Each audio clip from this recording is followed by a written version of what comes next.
Jack, thanks for joining us. We're here at ConExpo in Vegas, and Jack and I were just having a conversation in our booth about tech and construction.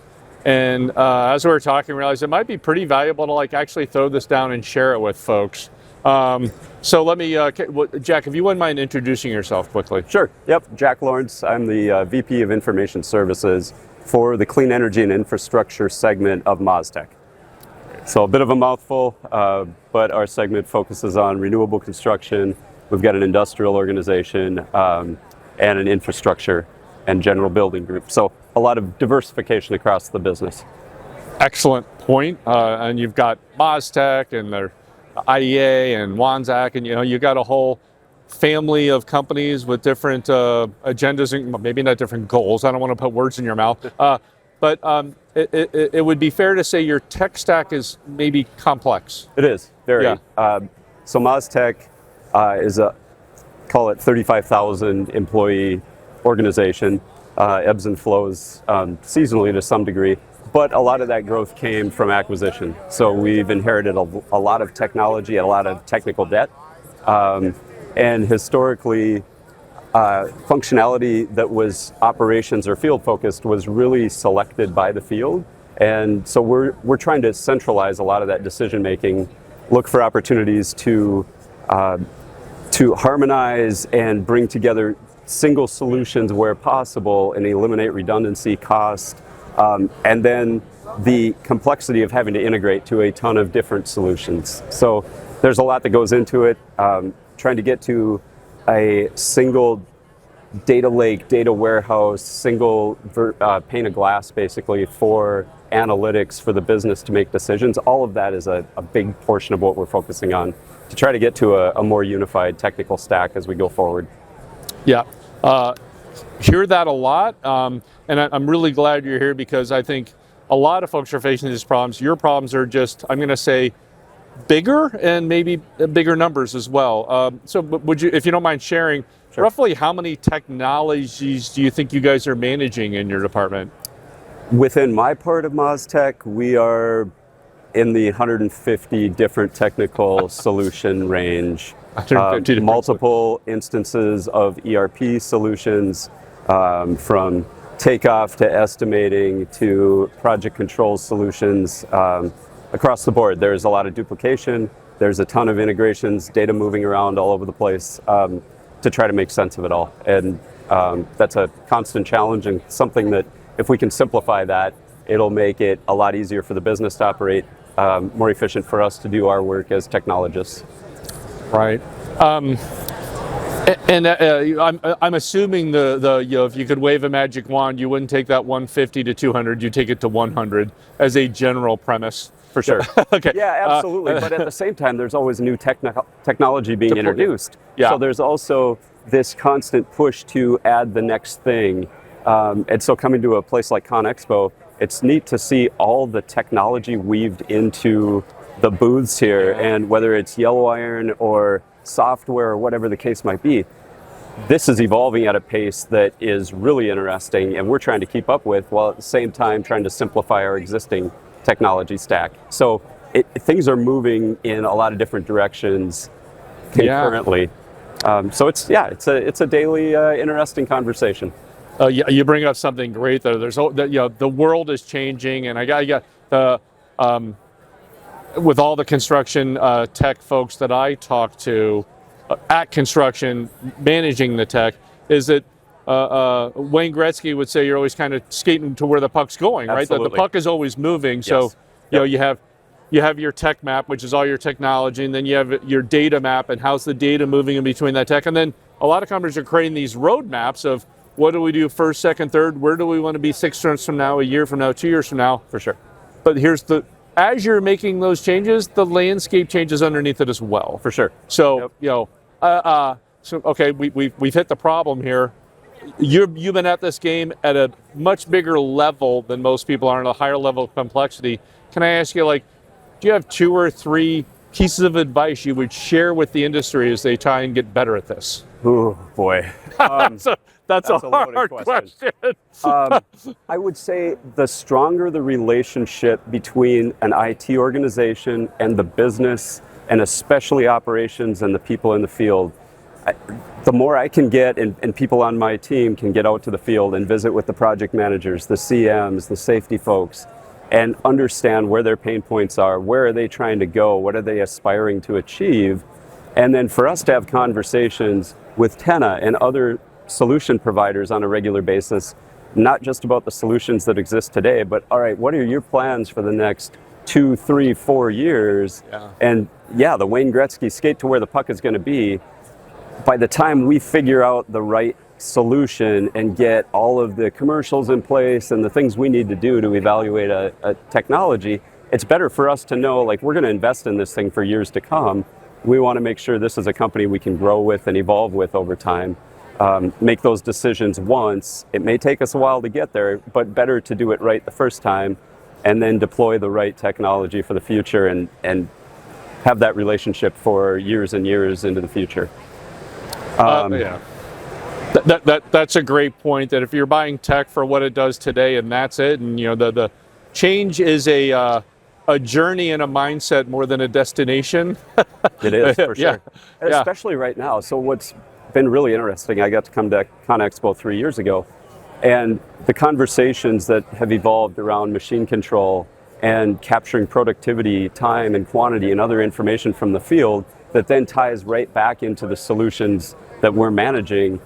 And then the analytics component, like all of these things, nothing really exists in isolation from anything else. The intricacies and the integrated nature of all things tech right into the equipment opens up new avenues and new doors that we have never explored and have never been there before. So it's a really interesting time to be in construction and to be in technology. You throw in AI and machine learning and all of the other areas of tech that are evolving so quickly, and this is kind of an unprecedented journey right now that's only going to continue to increase in velocity over the years to come. Yeah. Okay. I promised I wouldn't keep you too long, so I really appreciate this. A couple thoughts I'd love to hear. One is your advice for, I call it other people in your role, or it can be what you're excited about accomplishing over the next year or two as well. But are there problems you see people attacking maybe in the incorrect way, and advice for how the people in your role could get better? And then also, and that could be specific to MasTec or about the industry as a whole. And then also, what would be any of your key asks for us as a technology partner to you? It could be specific to Tenna, or it could be specific to like other things you're excited about, or what could we be doing better to help you in this journey of simplification, one data lake kind of a play, unite the field, the shop, the yard, the office together. What's your ask of you and your team, and what's your ask of us to get better on this journey together? I think one of the things that I see, and I've come from almost a 30-year career in technology, the last 7 of which with MasTec. But one of the things I've seen is there's still a tendency out there for people to keep their information, their decisions around technology really close to the vest, especially when you're part of a larger organization, versus having a more open, transparent conversation and being willing to think about something differently. This is how I've always done it. I'm really comfortable with this one piece of software.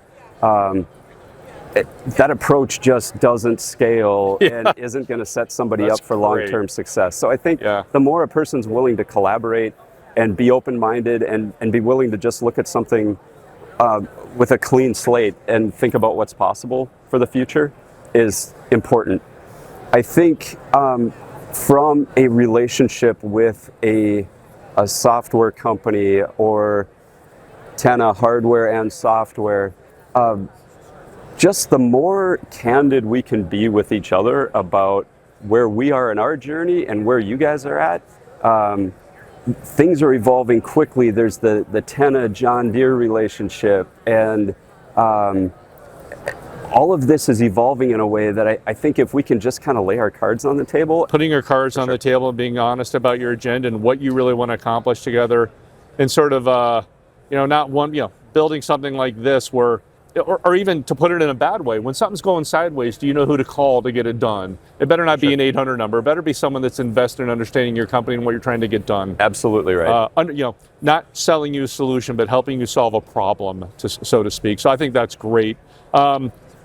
Thank you. That's a great advice, great knowledge share there. Before I let you go, is there anything I didn't ask you that you think where we could help the industry together? That's a loaded, open-ended, crazy question. But what should I be thinking about asking you that I didn't think about asking you? That is a good question. I don't know that I've got anything off the top of my head. I think this journey is proving to be a lot of fun. Having come from a 20-year career in high technology, coming out of that world and seeing technology through the eyes of a construction industry has been very interesting. I think this is an amazing journey, and we're lucky to be part of it right now when all of this is happening as rapidly as it is. The pace of change is unlike anything I've seen in my roughly 30 years, and glad to be involved in it.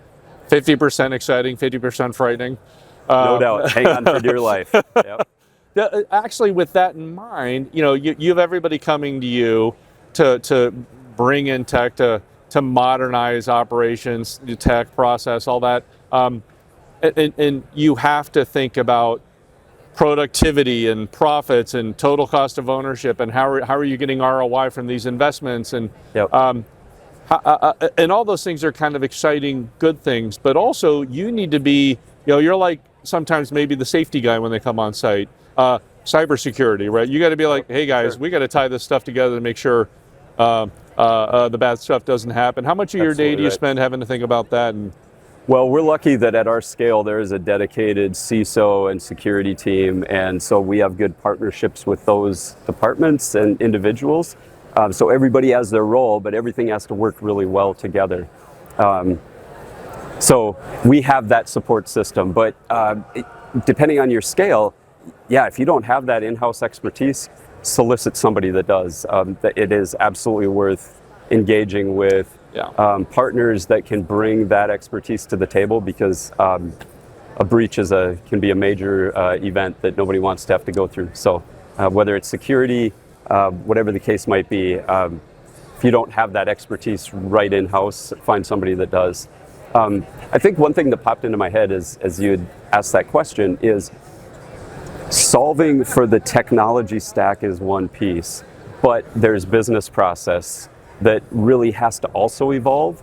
And so engaging with the right people who are willing to think about how they're doing work today, but how it could be done differently in conjunction with technology is very important. Because otherwise, if they're not working in harmony, things are grinding against each other. So it takes the business, it takes operations, it takes tech, all figuring this stuff out together. You kind of have technology and process and people, and they're all kind of on this journey together, and you got to bring them all along for the ride. One can't get too far ahead of the other a little bit. Absolutely. Yeah. And communication, change management, there's so much that has to go into making good technology decisions, getting it into people's hands, and you can't really just shove it down people's throats. You've got to, if you can have the right conversation and get people to buy into the value, you want that organic adoption versus the thou shalt hammer, because that doesn't work. Yeah, you don't want the exec said we have to do this now.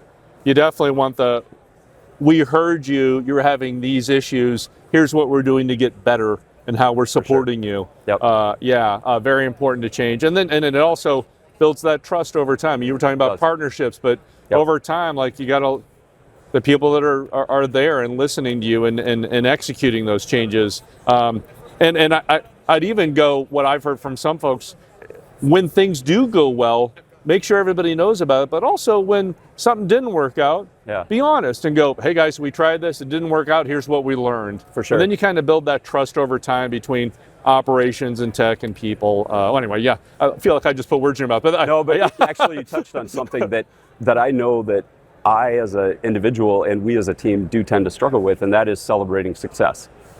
It is very easy to get a project done or a series of projects and then just keep moving on to the next thing. And it's also easy to focus on the stuff that doesn't go great. something breaks and you're like, yeah, well, you're dealing with that. But taking a moment to really celebrate the things that do get delivered well is very important. Taking that breath and celebrating success is important. Celebrating it, sharing it. And I think for you guys it might be even harder because of your size and complexity with acquisitions is maybe the knowledge share. Even like in construction, I've been in tech in a bunch of industries, and some of the industries are better, I guess I'd say better pioneers than cowboys. Like sometimes we solve problems and we do a great, and then we don't spread it enterprise wide, I guess I'd say. And so we're good cowboys a little bit, but sometimes we don't have that pioneer of like, hey, when I laid down this path and it worked, I need to let everybody know about it. And then we got to repeat this success. And sometimes in construction that we're not the best at that. Very true. Yeah. Yep. And we'll see a job site doing something one way, maybe the new way, and not everybody is following along on that same path. So sharing the knowledge and ensuring everybody's kind of coming up to that same level is important. Brilliant. Thank you very much, Jack.